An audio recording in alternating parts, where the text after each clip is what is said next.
Sa pagdalo ni Atty. Zuleika Lopez, ang Chief of Staff ni VP Sara Duterte para sa kine-question ng mababang kapulungan kung saan ginamit o ginastos ang confidential funds ng Office of the Vice President ay hindi na naman nagsalita o nagsabi ng katotohanan itong si Zuleika Lopez at sinabi niya na hindi niya alam kung saan ginastos ang mga sinasabing budget. Nakapagtaka naman to si Zuleika Lopez, ikaw ang Chief of Staff ni VP Sara, hindi mo alam pinastos ang budget ng OVP.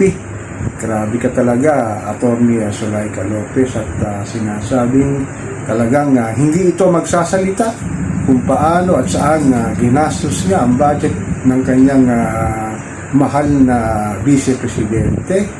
At kasalukuyang nagkakaroon ng hearing ay sumama ang kanyang pakiramdam at napilitan nga ang mababang kapulungan na italisa sa ospital at kalaunay nga to the rescue to si VP Inday Sara. Ina-assist ang kanyang Chief of Staff ay nagsalita ito na sinabi niya na gugurgurin daw niya si PBBM, si Lisa Marcos, si Martin Romualdez. Grabe talaga po si Inday Sara, no? Parang very disturbing at wala sa kahinuan ang kanyang mga sinasabing pagpabanta sa mag-asawang Marcos kasama na si Speaker Martin Romualdez.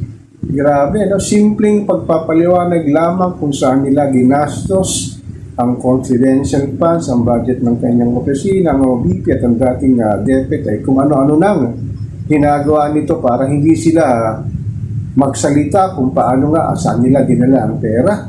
Itong pagbabanta ng ganito ay very disturbing to, lalo sa isang Vice Presidente ng ating mahal na inang bayan na halata naman na talagang hindi nila alam kung paano ipoprotektahan ang kanilang sarili, kung paano sasabihin nila na saan nila ang pera ng taong bayan, lalo na si Juan Pastor Cruz na ito'y pinabawa sa kanilang buwanang sahod, sa kanilang sinasabing buwis na ibinibigay para sa ating gobyerno. Ito namang katulad ni Inday Sara talaga na alam naman natin na isang corrupt na politiko ay talagang pinipilit niya na ilis ang pagsasabi ng katotohanan dahil nga sa mga antis na ito. Ito si Zuleika Lopez, may pagka-dramatic actress na ito, nagkaroon kunwari ng masamang pakiramdam na dinala pa sa ospital. Dahil alam niya na na-cite siya ng contempt at sabi ng mababang kapulungan ay dadalhin na siya sa Women's Correctional para doon ikulong pansamantala dahil nga hindi pagsasabi ng katotohanan. Ito ba yung klase ng magiging susunod na Pangulo sa 2020 na ginugulong ng kanyang ama na si Digong Duterte ang papalit dito sa administrasyon ito ngayon? Nakakalungkot lang na talagang nasukul na sila at hindi nila alam kanilang gagawin. Nakakaya sa taong bayan na pinagagawa mo, VP Sara. Kung may paliwanag mula kung saan mo dinala ang budget, lumabas pa yung isang sinasabing katauhan ni Mary Grace Piatos na siyang pumirma ng mga acknowledged receipt para may maibigay lang kayo sa mababang kapulungan. Ngayon tinatanong kung sino to si Mary Grace Piatos, ano-anong drama ang yung ginagawa, lalo na ikaw na sinasabi, nagpunta ka pa sa mababang kapulungan para protektahan mo yung Chief of Staff mo, na alam mo naman na talagang guilty kayo sa mga pinagagawa nyo sa budget nyo sa Office of the Vice President. Sana naman sa susunod na eleksyon, huwag na natin iboto itong pamilya Duterte na ito.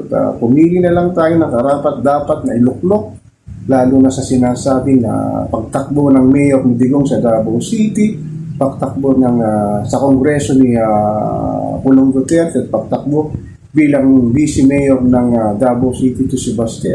Dapat huwag na itong iboto sa susunod na eleksyon, lalo na ang pagtakbo ni VP Sara sa sinasabing Panguluhan sa 2020 kasi alam naman natin ang kanyang pag-uugali na masyadong Britanela, masyadong spoiled brat at pagpapakita ng pagbubuli sa mga kongresista na nagtatanong sa kanya kung saan niya dinala ang simpleng tanong ng mga kongresista sa ano mo at paano mo ginastos ang salapi ng taong bayan. Ngunit hanggang ngayon na hindi ka nagsasalita.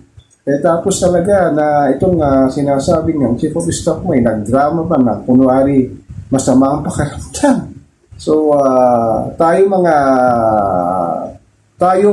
na taong bayan, nagsang magpapasya kung karapat dapat pa itong maluklok sinasabing pagiging Pangulo sa 2020. Dapat impeach na si VP Sara sa kanyang mga ginagawang pambubuli dito sa mga kongrista, sa mga kongresista na nais lamang malaman ng katotohanan kung saan nila dinala ang pondo ng sinasabi ng OBP na hindi talaga nila mapaliwanag kung saan. Ibig sabihin talaga kinurap talaga nitong ang mga pera ng sinasabi ng binibigay sa kanila ng Department of Budget para lang sa kanilang sariling interest at sa kanilang personal na pangangailangan sa kanilang sinasabing political career.